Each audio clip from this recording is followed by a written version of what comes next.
My name's Alfie Shepherd, a founder member of Angel Pavement way back in 1967 and still there at the bitter end in early 1971.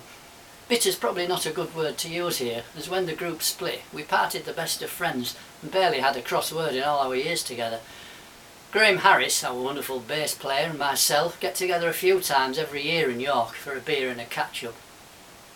I'd like to thank you all very much for listening to the Maybe Tomorrow album. It was originally titled Socialising when we recorded it during 1969-1970, and after completion the tracks were just languishing in the vaults of the Morgan Studios for nigh on 50 years, until Morgan Bluetown contacted me with plans to release all our recordings during 2019. I was delighted, as so much effort had gone into the recordings, all of which were done through the night, so-called dead time, when all the big name artists were doing their own versions of Socialising.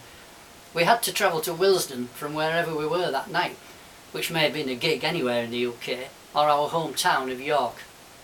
There are so many memories in the two CDs, not all happy, as there were a few anguish moments, as there are with all performing artists.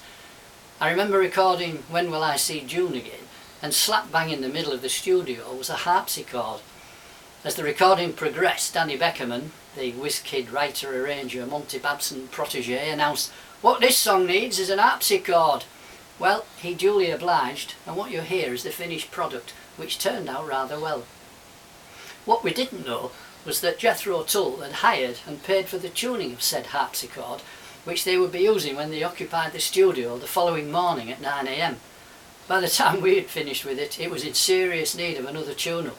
So, apologies to Ian Anderson, wherever you are, and I hope it didn't inconvenience you or the band too much. Meanwhile, we had footed it off back to York again at 8 AM. The night we recorded Genevieve, we were a four-piece, as Dave Smith had glandular fever. He'd already missed a few gigs. We played Birmingham University, I remember that night, with Idle Race, and it's fair to say we'd probably had a few more beers than we should have. But we commenced recording at some ungodly hour, and to add to our woes, Paul Smith, the vocalist, had the beginnings of a cold. His voice deteriorated as the session progressed, and the outcome was wonderful. His plaintive vocal absolutely made the song for me. Another night it reached 3 AM, we were all flagging, so Mike Candler, the drummer, launched into one of his Negro spiritual sessions, Dem Bones and Pick a Bale of Cotton, as was his wont at that time. Unbeknown to us, Jeff Gill was recording it, and after listening to a playback, I suggested that Candy sing Madison Blues along with myself in his Southern State persona. I think it worked a treat, but we never performed it live, of course. Before I close, I'd just like to thank Lars Greddel and all at Morgan Bluetown for undertaking this project. You've made an old man very happy. It's such a shame that neither Dave Smith nor John Cartwright lived to see it.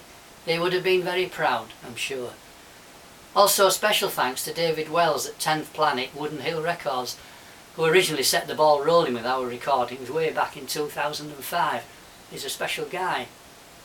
Finally, I'd like to remind you that the Angel Pavement album is available to buy and stream across all platforms, and I hope that you enjoy listening to it as much as the lads and I enjoyed recording it. Thank you.